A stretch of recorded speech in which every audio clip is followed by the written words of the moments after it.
Mellemøsten, hvor det her ikke er særlig relevant. Altså i Marokko, i Algeriet, i Nordafrika forsvandt de kristne, og det samme galt på den arabiske halvø. Så det område, vi primært taler om, det er altså Levanten, Syrien, Libanon, Jordan, Palæstina og Egypten af kristne og muslimer, som levede ved siden af hinanden hver dag. I alle de byer, der ser vi, at byerne var opdelt i kvarterer. Ghettoer, kunne man sige. Men så er det vigtigt at vide, at nøglen til ghettoen, den var inde. Altså det var folk selv, der låste deres port. De blev ikke låst inde. De boede altså i hara'er, eller mahallaer, som det hed. Forskellige kvarterer. En stor by som Cairo havde, jeg mener, 7. Der var typisk nogle af de meget rige kristne, som ikke døde. Og der var også huspriser og jordpriser og sådan noget, der spillede ind. Det har man først opdaget for relativt nyligt. Vi har en meget gode kilder til sådan noget. En del kristne kom til tops i modstand imod det. Og for eksempel fik administratorerne at vide, at de skulle konvertere til islam både i 1281 og 1293, hvis de ville altså blive ved med at bibeholde deres meget vigtige positioner. Men det blev også kritiseret, også af nogle muslimer. I det hele taget kan man se, at man vil have sådan en, som vi kender, Imam Ali, som var meget kritisk over for, at perioden vil vi have en som Ibn Taymiyyah, der kritiserer, at der er nogle muslimer, der fejrer jul, der kritiserer, at muslimer deltager i fester eller råder, der kritiserer kristen kirkebyggeri osv. Der var altså strammere og slappere på den muslimske side, hvad det selvfølgelig ikke er specielt Kalaun. Så de kristne led jo også under, at de kunne blive set som en form for femte koloni. Palæstina og Syrien i 1260, men det var altså slået af Mahmud. Der var jo så en 400 år under det osmanniske rige, hvor forholdene på en måde var nemmere. Det osmanniske rige havde ganske vist også rivaler, europæiske rivaler, men i lange perioder var det faktisk allierede, som med Frankrig, som med England osv. Altså det var en del af det, man kaldte den europæiske koncert. Selvom der er folk i Danmark, der tror, at der ligesom var en anden grænse, og så var man kristne på den ene side, muslimer på den anden. Det osmanniske rige havde jo meget store, så det osmanniske rige var ikke særlig stærkt på de her punkter, og der var en stor fred. Så det var gennemgående ikke den værste periode for kristne at leve. Og det system, som I kender, som man taler om i det osmanniske rige, det såkaldte millet-system, betød jo altså, at alle de forskellige trossamfund havde repræsentanter, som repræsenterede den politiske magt nedadtil. Og det kan man for så vidt stadigvæk godt se i mange mellemøstlige lande, at det er stadigvæk lidt en idé om, hvordan en minoritet burde være.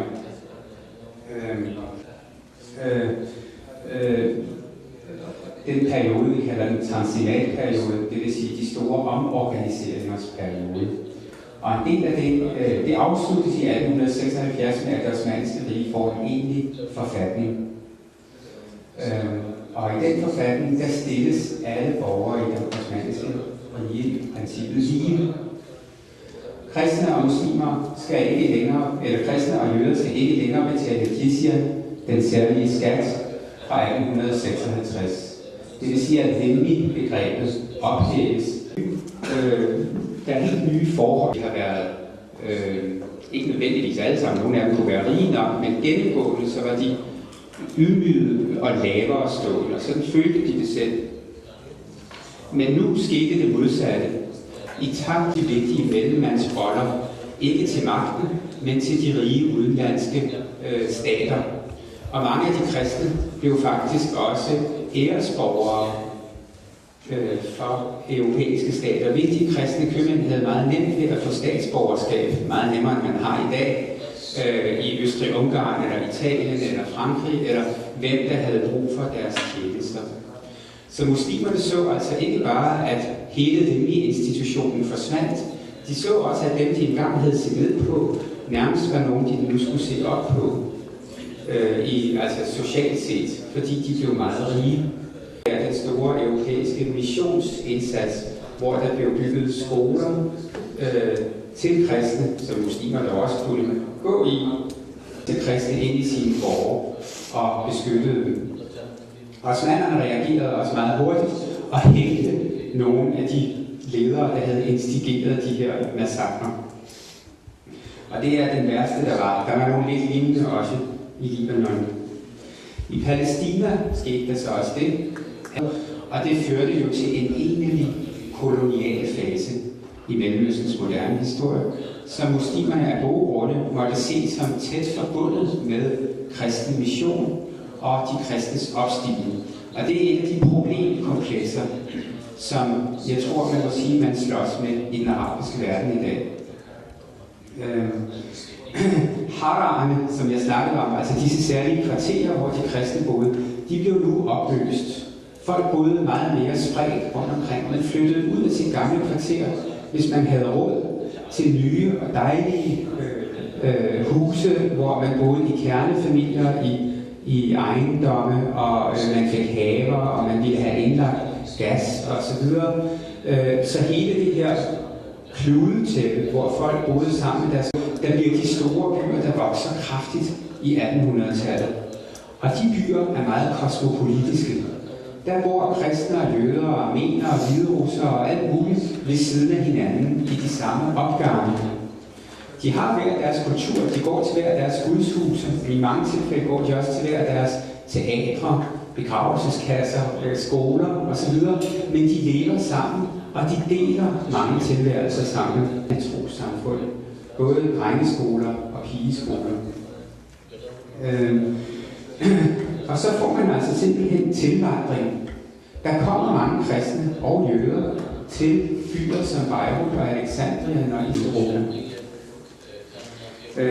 Så det er, altså, der er store problemer om europæisk kolonialisme og imperialisme og økonomisk dominans.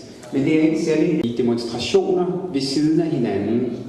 Og man vil sige det samme i Syrien, for eksempel i 1925, at der var kommet en ny nationalisme, som byggede bro mellem, kom de kristne til at spille en betydelig rolle, og en rolle, som var fuldt accepteret af deres muslimske medborgere og kolleger og publikum. Nu springer jeg så til perioden efter 2. verdenskrig. Den statslige sekularisme, som krævede mange af de her styre, den var på noget attraktiv for kristne, fordi de var... I Danmark, når retten kan føle, at man har lav status og ikke har lige muligheder som kristne. Og i det omfang, det findes, så har vi en stor opgave foran os.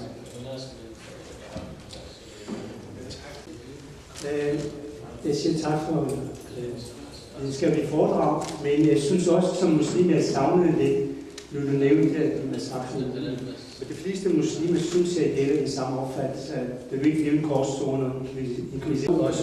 Det er, at det med Ahle i islam, at de betalte jazia. Det var jo fordi, at de er frigivet for zakat. Og derfor har jeg en kommentar om det her, for det opfattes meget negativt, hvis kristne skulle have betalt en skat, som muslimer ikke kunne betale. Til gengæld kristne er fri for zakat, som er den islamiske skat, som hver muslimer kan få skatbetaler til staten. Det kan være, at vi kan tage hvis vi kan få at tage de korte spørgsmål og kommentarer, så tror jeg ikke, der bliver tid til mere i den omgang, desværre.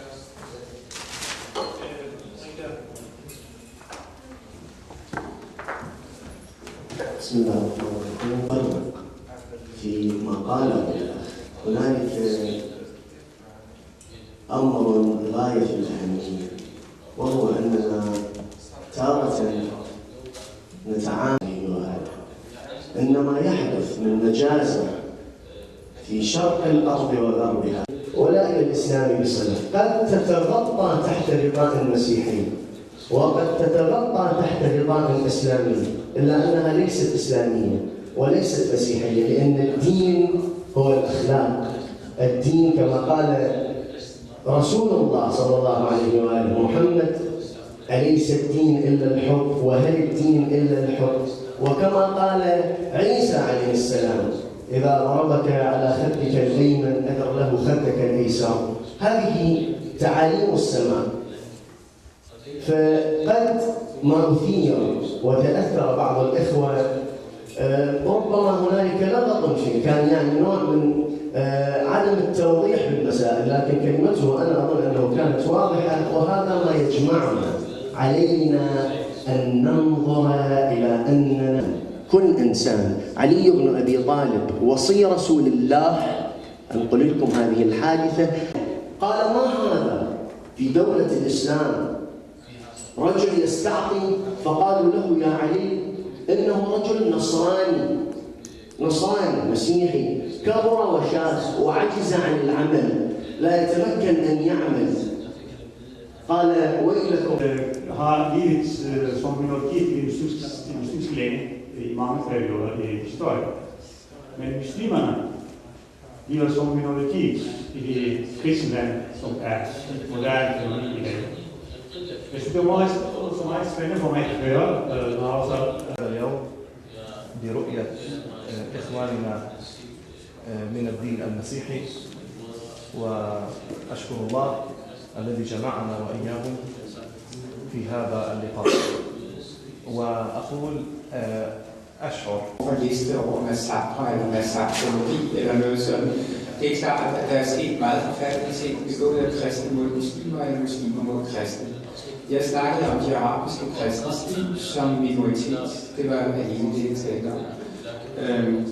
Så det vil jeg lade ligge. Men det er klart, at det har været påvirket af kolonialismen i nyere tid, altså som korsfarerne tidligere. Med hensyn til demier, jeg skal det rigtigt, at demier betaler ikke zakat, og demier i klassisk islamisk fiqh, det skulle de heller ikke gå i krig. Og det kunne jo være arbejde og ressourcer og sådan noget. Men det synes jeg sådan set, vi skal lægge. Jeg synes, det interessante begreb, også når det nu kommer fra dig, det er Mila-begrebet. For det er måske ikke så uaktuelt som det. Altså det vil sige, at man samtidig med, at man har borgerrettigheder, så har man en form for religiøse grupperettigheder. Og hvordan skal de... Og som også skal give os en forståelse for hinandens tanker og overvejelser. The Norwegian situation, it's also important to note that the contact group is not the only interfaith forum in Norway. In 1996, a multilateral interfaith council was formed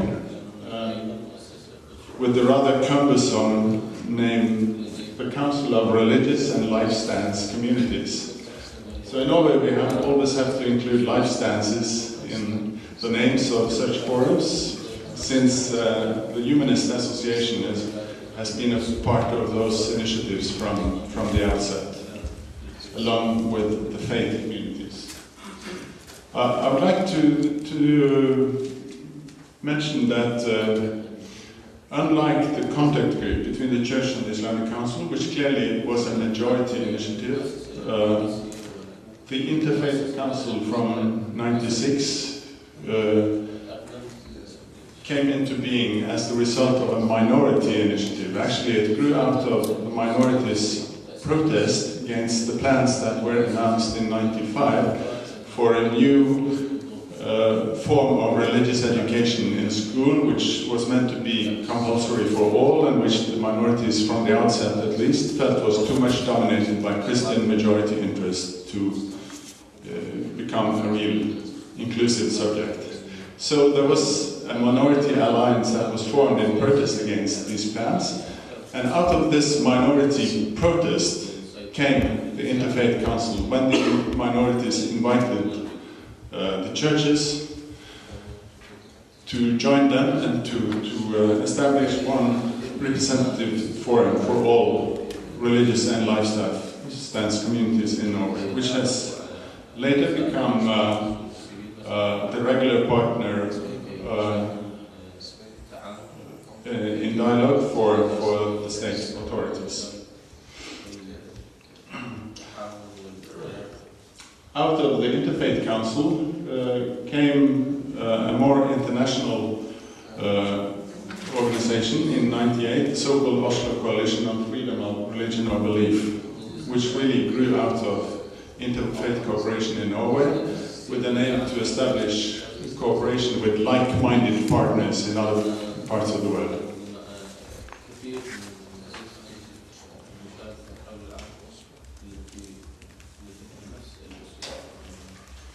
So which function has the contact group between the Church and the Islamic Council, which I will focus upon, fulfilled?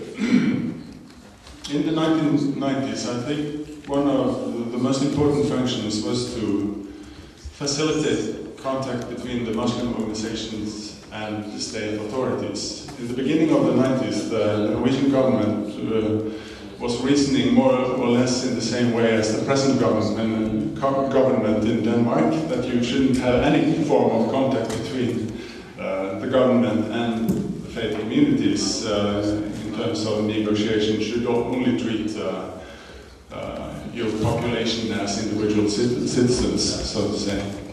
But that changed in Norway during the 90s, and I think the contact between the state church and the Muslim and the Islamic Council played an important part in changing the approach of the government towards what we might call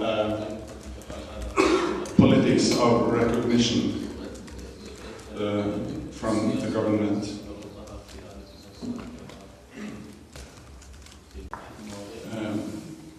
Work. This issue was addressed from the very beginning of the contact group, and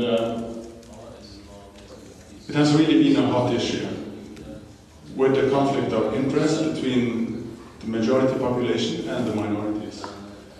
The idea from government was to have one inclusive subject of religious education with an emphasis on Christian tradition, but with ample space for teaching about other religions and with the overall aim of creating an arena for dialogical learning.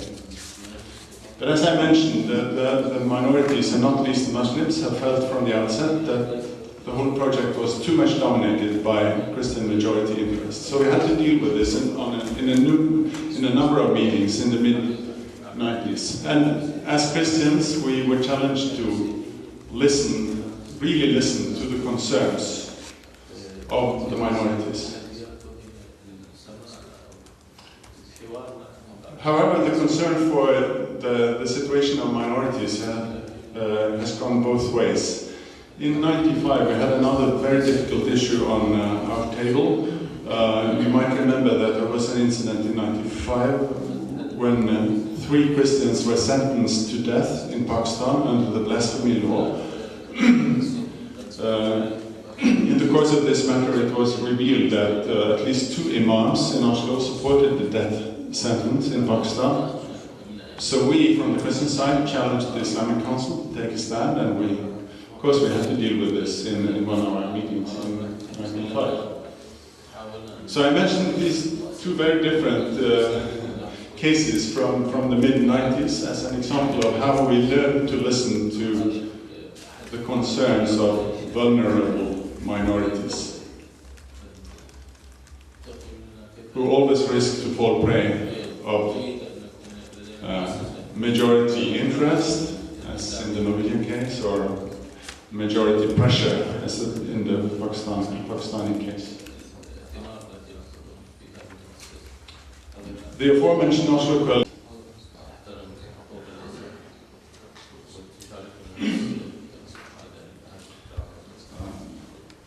still in the 1990s, I note here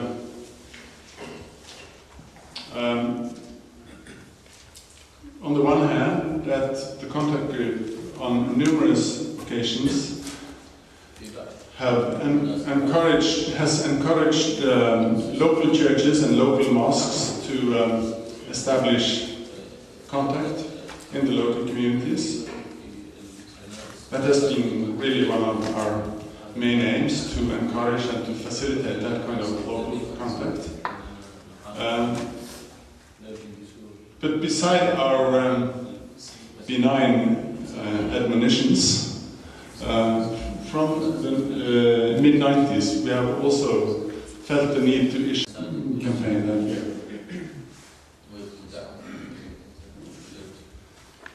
Next issue, women, culture and religion. In 1998, the contact group decided to initiate a dialogue project between Christian and Muslim women only. This is one of the most exciting and maybe most important projects that the contact group has initiated, and I would like to draw your attention to this. So this was a project that was decided on by the contact group. Another issue came to us from the outside, so to say. It was forced upon us, strong enough, oppose this custom. So the end of the matter was that he was forced to step down as the president of the Islamic Council. And guess what was the response of the Islamic Council to this whole issue?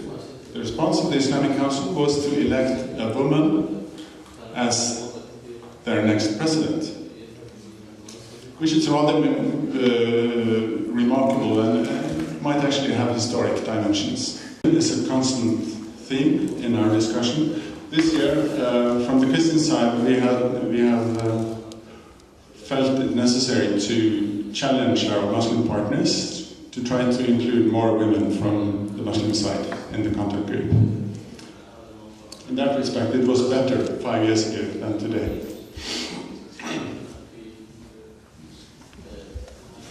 Okay, again, we have difficult light conditions here, but we wrote a letter to the then Christian Democrat Prime Minister in Norway, published through the contact group.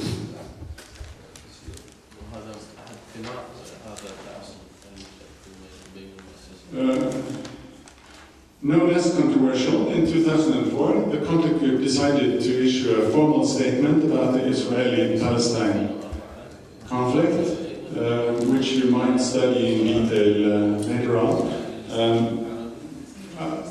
I have been told that you will receive an electronic version of my presentation afterwards, together with other things from this conference, which I think will be collected in a separation.